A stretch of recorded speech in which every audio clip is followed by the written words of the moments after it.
Join me in prayer this morning. Father, we come before you on this day with grateful hearts. You have spoken to our lives. You have entered into our lives. You have given us new life. And Father, as we celebrate that today, it's with grateful hearts, with grateful minds. Father, today as we've worshiped, we've been looking over the people who are here and thinking about those who are online today and those who are not able to be in service today. And Father, our prayer is that today you'll go to all those within the sound of our voice, all those who call this their church home, minister to their lives today, Father, from the depths of the riches of your grace. We love you today, Father. We just want you in our lives. We want you giving us advice, sharing in our lives every day, guiding us and protecting us, and we give you the praise and the honor and the glory for what you do. Back in Jewish history, Jewish boys were raised, taught the Bible, taught a lot of etiquette things to do, is the word I'm looking for, etiquette. Many of those Jewish boys growing up had servants coming in and out of their homes.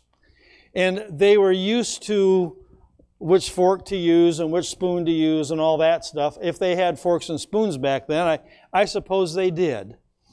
One of the things that would often happen at a meal is if somebody had to get up and go take care of something during the meal, if they were going to come back, they would take their linen napkin that was there and wipe their face and their hands and just throw the napkin back down. If that napkin was thrown back down, it meant that they were going to come back to finish their meal. But when they were done with the meal, they would take that napkin, they would wipe their face in their... Well, no, I got it backwards.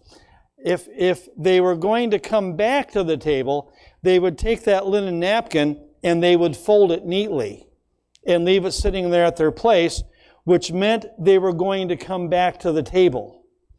If they were done eating, they would take that napkin after they wiped their hands and their face, and they would just throw it on the table, a rumpled up mess. Keep that thought in mind for a minute. In John chapter 20, verse 7 in particular, we find the story where Jesus has arose from the grave.